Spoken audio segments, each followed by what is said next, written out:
I'm Janet McMahon. I'm the managing editor of the Washington Report on Middle East Affairs, and I'm going to give you a slightly different picture about the United States Congress. Our magazine has been covering pro-Israel political action committees, or PACs, since 1986. And over the years, I've gotten a lot of calls from people who want to know how much their congressperson got from Aipac, the American Israel Public Affairs Committee. And I immediately tell them that Aipac itself does not make campaign contributions. And I think it's very important not to accuse Aipac of doing something it can truthfully deny, because that makes it too easy for Aipac to deflect the argument and let itself off the hook. This is not to say, however, that Aipac has nothing to do with campaign contributions, and that's something I'll get to shortly. In 1990, when we published Stealth PACs, written by our executive editor, the late Richard H. Curtis, there were about 128 pro-Israel PACs. Now there are around 30. According to the Center for Responsive Politics, whose website, opensecrets.org, I highly recommend, 31 pro-Israel PACs contributed a total of just under $3 million to congressional candidates in 2012. And I'm using 2012 figures because since the election is over, all the numbers are in, while this year's election is still a work in progress as far as campaign contributions are concerned. And as you can see on this chart, these pro-Israel PACs gave almost 60% of their contributions to Democratic candidates in 2012. So it is definitely not the case that only Republicans are eager to do Israel's bidding. All but one pro-Israel PAC gave to Democrats, and all but 6 to Republicans. Pro-Israel PACs have several interesting characteristics. First of all, in their filings with the FEC, the Federal Election Commission, they all list themselves as unaffiliated. Now, most PACs have no problem identifying their affiliation or industry. For example, the 7 PACs under the National Association of Realtors umbrella, which Open Secrets lists as the top PAC donating in 2012, all list their industry as real estate agents. And each of the 7 PACs includes Association of Realtors in its name. I'm going to show you the names of the 31 pro-Israel PACs that Open Secrets has listed. What's very interesting about them is that all but 4 of them have very innocuous, one might even say misleading, names. Those 4 exceptions are the World Alliance for Israel, the Republican Jewish Coalition, the National Jewish Democratic Council, and Allies for Israel. What this means is that even the most conscientious voter who knows the name of every contributor to a candidate's campaign might not know that the candidate is receiving money from PACs that advance the interests of a foreign government. Another characteristic of pro-Israel PACs is that they prefer to give to reliable incumbents rather than challengers, regardless of the candidate's party or religion. They also give priority to members of congressional committees responsible for issues of concern to Israel, such as foreign affairs, armed forces, or budget. And they like to extend their largesse to members of Congress in leadership positions. For example, House Minority Whip Steny Hoyer's take from pro-Israel PACs used to be fair to middling, but as he climbed the leadership ladder, his contributions increased, to the point where he's now received a total of more than $250,000. Another tactic favored by pro-Israel PACs is called bundling. That's when a PAC collects checks from individual donors and hands them en masse to a favored candidate. This way, the candidate has no doubt about the source of the contributions, but the PAC is not required to disclose them to the FEC. Bundling began to become popular around 1994, when talk of campaign finance reform was in the air. It's a way to minimize the public impact of PAC contributions. So most traditional pro-Israel PACs use bundling as a way to disguise the full extent of their financial involvement. According to Open Secrets, the pro-Israel NORPAC, the number 5 contributor to Senator Mark Kirk's 2010 campaign, gave him $3,804. But individuals associated with that PAC ponied up more than $58,000. Similarly, Kirk received $114,904 from pro-Israel PACs, according to Open Secrets, but nearly 5 times that much from pro-Israel individuals. So PAC contributions, thanks to bundling, are just the tip of the iceberg. What's most striking about these 30-odd pro-Israel PACs, however, is their pattern of giving. Once you've read the FEC filings of a couple of them, it's almost completely predictable who the other ones will be giving to. And I can personally attest to this because I have gone through these pages of FEC reports. In fact, these PACs operate in lockstep to such an extent that some of the PACs that nominally represent a certain state don't give to a single candidate from that state. For example, here is the Washington Report's list of the top 10 recipients of pro-Israel PAC contributions in 2012.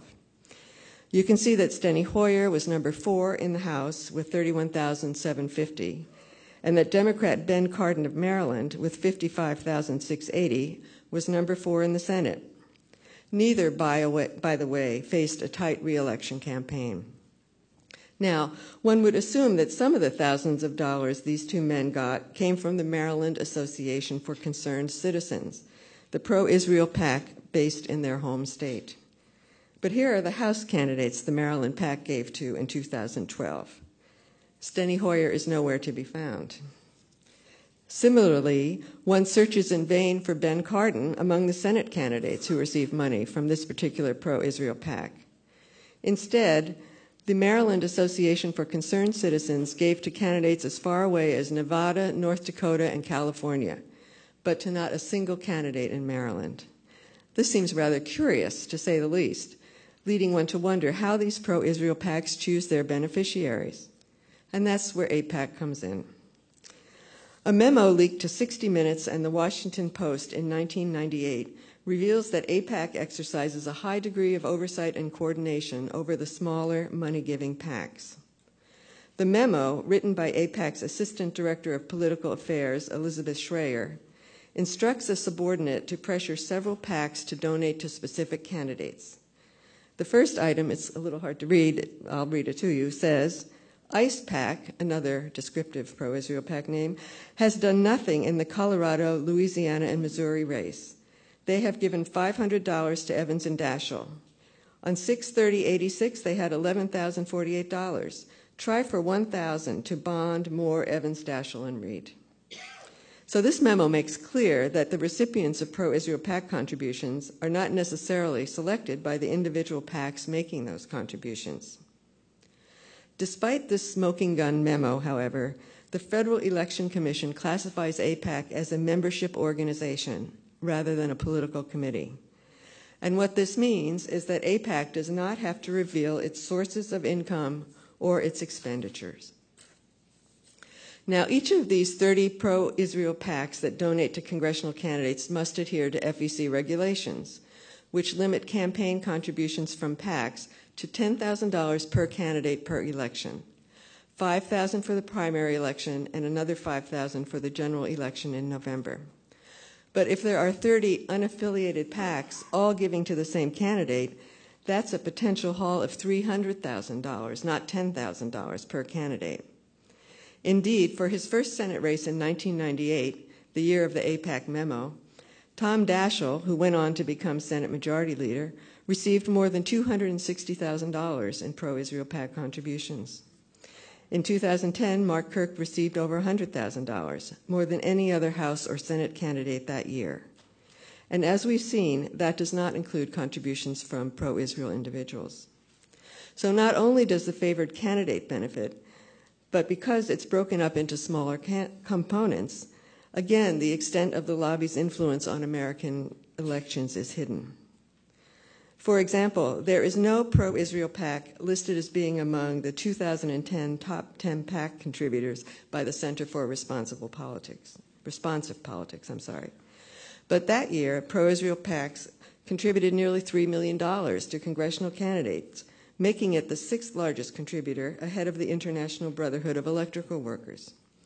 By comparison, in 2012, the two Arab American PACs, the Arab American Leadership Council PAC and the Arab American Political Action Committee, gave a total of $20,000 in campaign contributions, less than 1% of the total amount contributed by pro-Israel PACs. Put another way, in 2012, pro-Israel PACs gave nearly 150 times more in campaign contributions. There's no question that Aipac and the Israel lobby bask in their reputation of invincibility, but that reputation may be more shallow than it appears. For example, in 2010, it was clear that the last person the lobby wanted as senator from Kentucky was Rand Paul. We know that because pro-Israel PACs gave his Republican primary opponent $33,500 and $16,250 to the Democratic candidate for Senate, for a total of just under $50,000. Rand Paul got just $2,000, but he went on to win the election. Even the candidate who got the most pro-Israel PAC contributions in 2010, Mark Kirk, who now holds President Obama's seat from Illinois, barely won his election, despite a massive $115,304 in pro-Israel PAC campaign contributions, and that he raised more than $4 million more than his opponent. He still just barely made it. Kirk's history of pro-Israel PAC contributions is instructive. He started out getting $7,000 for his 2000 race, and it went up dramatically for each race thereafter. And when he got $91,200 for a House race in 2008, it was clear that they were setting him up to run for the Senate. Yet until recently, I never heard Kirk described as anything but a moderate Republican. As far as I know, his unwavering support of Israel was never a campaign issue, and the mainstream media certainly didn't raise it. Yet the evidence was there for all to see on his Senate campaign website. Not only does Mark Kirk write his name in Hebrew, but it's not in the stars and stripes, but the blue of the Israeli flag. So even when the mainstream media don't talk, campaign contributions do. I hope and urge you to take this information and make it public by attending campaign events and directly asking the candidates what they've done to deserve this money, by writing letters to the editor, etc. Let your fellow constituents know that their representative in Congress too often is putting the interests of a foreign government above their own. Thank you very much.